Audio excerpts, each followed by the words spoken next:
Israel and the US have launched a series of coordinated attacks on Iran. President Donald Trump says Operation Epic Fury is aimed at annihilating the regime's defenses. State media are showing destructions in the capital, Tehran. Witnesses have reported smoke rising near the offices of the Supreme Leader, Ayatollah Ali Khamenei, who's not been seen in public for days. Iran's Revolutionary Guard says it has launched a wave of drones and missiles targeting Israel and US bases in the region. Blasts have been heard in the United Arab Emirates, in Jordan, Bahrain and Kuwait, where tens of thousands of US troops are stationed. Now let's take a closer look how these events unfolded. Iranian state TV airs footage of what it says is the aftermath of US-Israeli strikes in Tehran. Smoke has been seen rising across the Iranian capital, with many videos appearing on social media. Witnesses report hearing explosions. Footage of a military jet has also been circulating. US President Donald Trump confirmed the strikes. A short time ago, the United States military began major combat operations in Iran. Our objective is to defend the American people by eliminating imminent threats from the Iranian regime.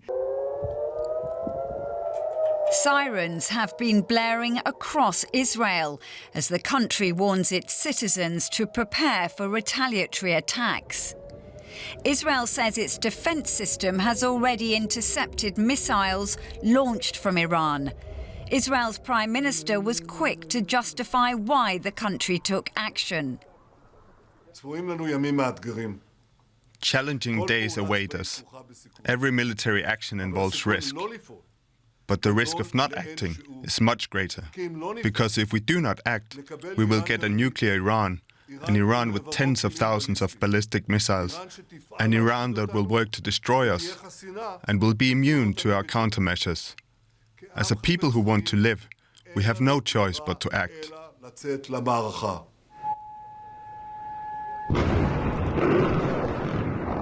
These images from Bahrain have appeared on social media. Iran's Revolutionary Guard has confirmed it's targeted the US Fifth Fleet, which is based in the Gulf state. Sirens have been sounded in Kuwait, home to another US Army base. Smoke has also been seen in the skies above Doha in Qatar. Meanwhile, airlines across the world have cancelled flights. Airspace over much of the Middle East is empty as fears grow of a wider conflict. Fawaz Gerges is a professor of international relations at the London School of Economics. He joins us now from London. Now, Trump has urged the people of Iran to take their government back once the strikes are over. Do you think they'll be receptive to that message, or are they likely to rally around the flag? I think it's too early. No one knows, what will happen in Iran and the region in the next few days and next few months. But if you ask me as a historian, if history is a lesson, the Iranian people rally around the flag when their country is under attack. My fear is that President Trump's call for the Iranian people to rise up against the government, this is mainly could be suicidal for tens of thousands of Iranians, because the Iranian government still has a significant popular base of support. This is a call for civil strife. So even though we have to wait and see, I doubt it very much whether we're going to see millions of Iranians heading the call of either President Trump or Israeli Prime Minister Benjamin Netanyahu. So do you think this is a recipe for civil war in Iran, rather? Well, I think, again, we have to wait and see. The situation is in fluid. It's too early. It's the beginning of a long war. My take on it, and I could be wrong, the Iranian leadership is deeply entrenched. They have had time to plan and to coordinate their actions. And I think they're planning for a long war. It will be a long war. And I think the consequences for both the Iranian people and the region will be catastrophic for a variety of reasons. But at this particular moment, there is no clarity and there's a great deal of dust. And we are blinded by the dust. Two things we know for sure: that this is a coordinated war between Israel and the United States. And I think the overarching strategic aim of Donald Trump and Benjamin Netanyahu is regime change in Iran. Do I really believe that Donald Trump could basically bring about, topple the Iranian government? No, I think it's wishful thinking. We have been there before. We have seen this show in the Middle East many times in the past 70 years or so.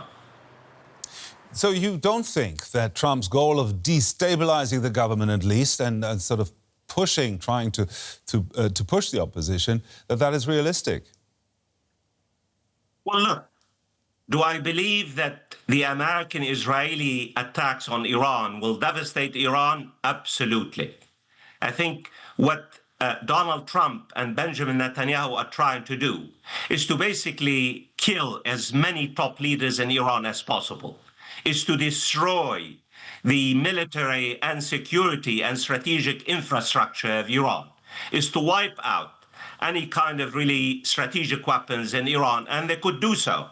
But do I really believe that Donald Trump could bring about the Iranian government by air power? No, I don't. I don't think there is any military expert or historian who believes that air power on its own could bring about regime change, in particular in Iran.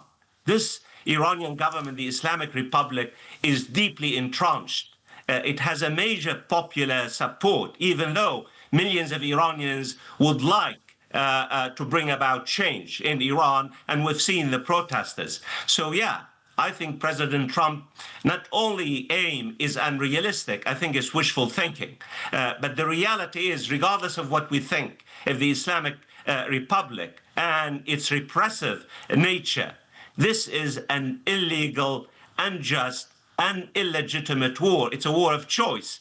And if you tell me as a historian to really summarize what we have seen, whether in June of last year or this year, I think we are seeing naked power as the dominant currency of politics and diplomacy. International institutions have been shattered to a million pieces.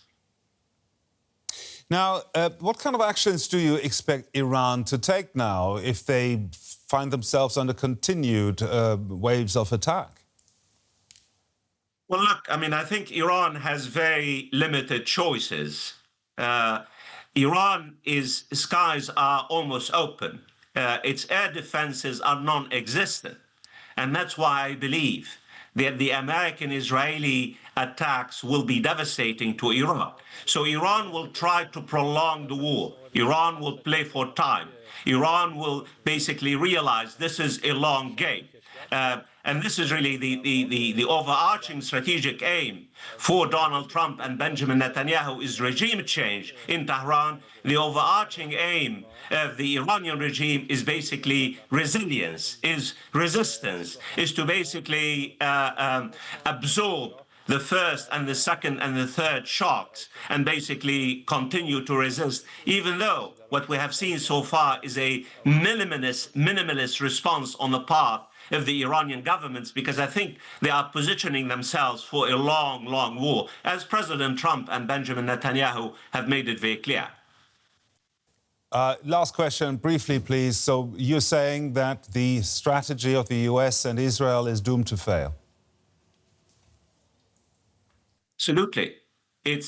President Trump has made it very clear. His strategy is regime change. He has called on the Iranian people to basically revolt against government, and he has made it very clear he will try to wipe out the infrastructure, the security and the strategic infrastructure, and kill the security and the top leadership of Iran. Thank you very much. Fawaz Gerges there, Professor of International Relations at the London School of Economics. Thank you. Thank you. And we can now speak to Hellyer. He's a senior fellow in security studies at the Royal United Services Institute for Defence and Security Studies. He joins us from London. Now, what do you think is the goal here behind the US and Israeli attacks? Thank you very much for having me. So Donald Trump made it very clear what the goal was. And the final analysis, it's the end of this regime. It is regime change.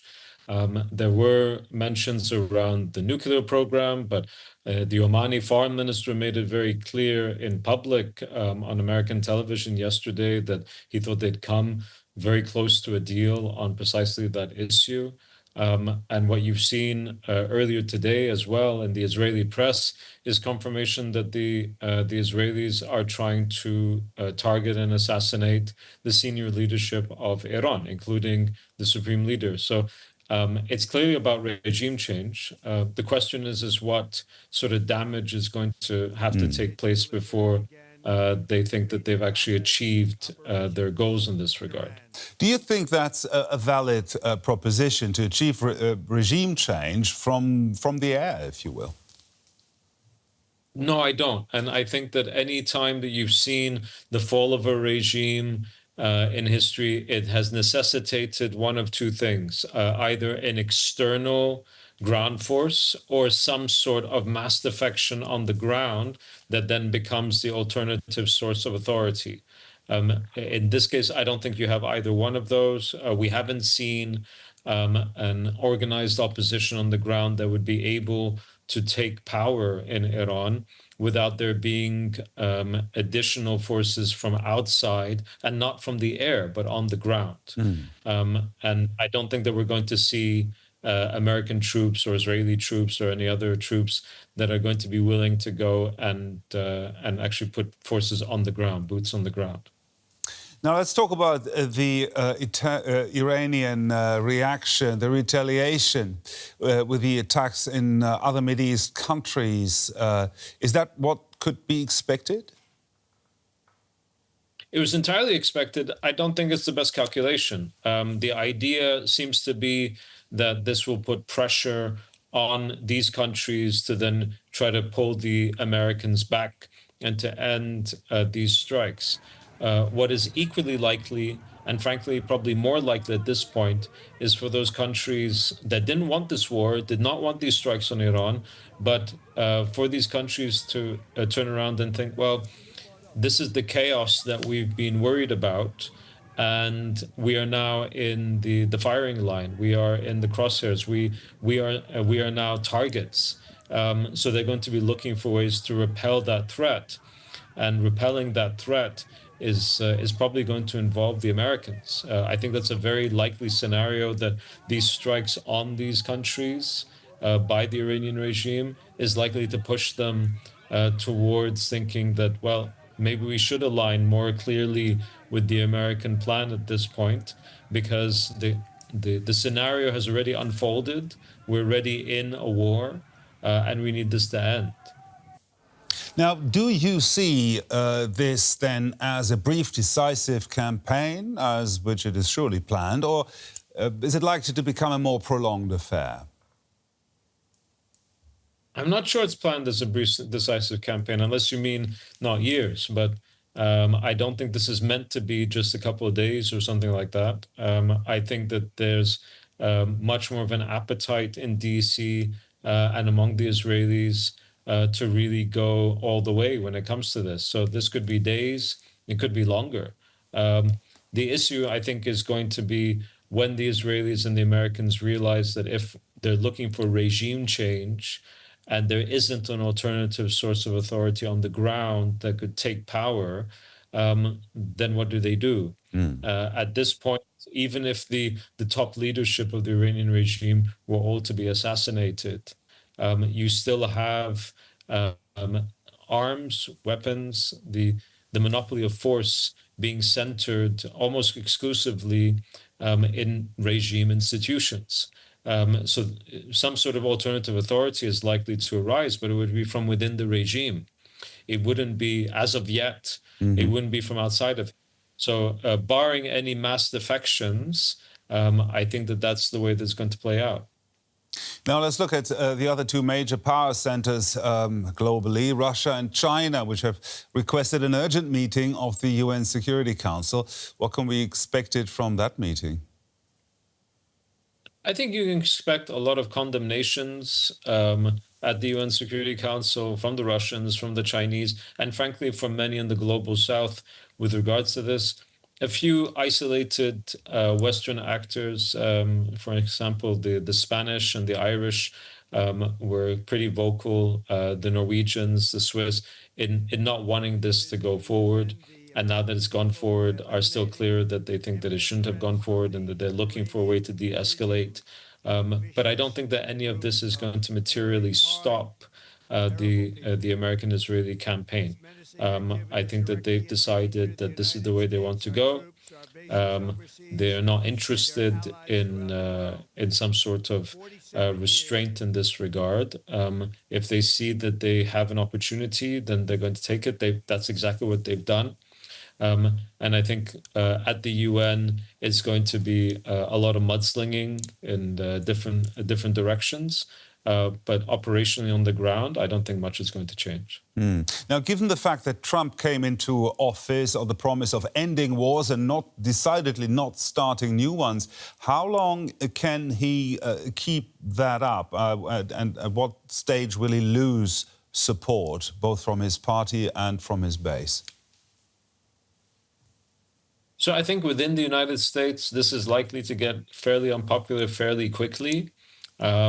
There's the image of the background image of the Iraq War, something that Donald Trump himself talked very negatively about multiple times. I do think that he's going to keep striking Iran for the next few days at least. I wouldn't be surprised if it went on beyond that, and then try to recoup thereafter. But there's a definite desire to see the end of this regime and to engage accordingly. And if that's the stated aim, and it was made very clear today in the Truth Social video on his platform, then there's a lot more that he's going to have to do before he thinks that he's done all he can.